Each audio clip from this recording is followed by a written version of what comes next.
This is Tim from Your Six Studios. Today in this video I'm going to show you how to turn on and enable the developer options on your Google Pixel phone. So to do this, swipe down from the top right, go to settings. Now look for something called About Phone right here. So I'm going to choose this, and you'll probably see your phone number and stuff and your IP address under here. So I'm just going to hide it. So just click About Phone and then scroll all the way down.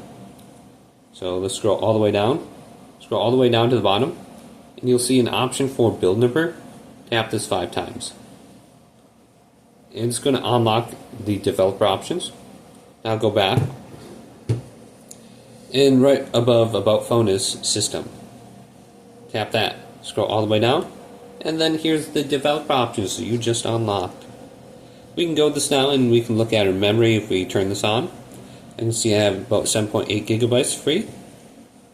And then I can just go back to it because I accidentally exited it. But you can see all the different options under here. So hopefully this video did indeed help you out. If it did, leave it a big thumbs up. And subscribe to my channel down below for more tech videos coming up next on Your Six Studios.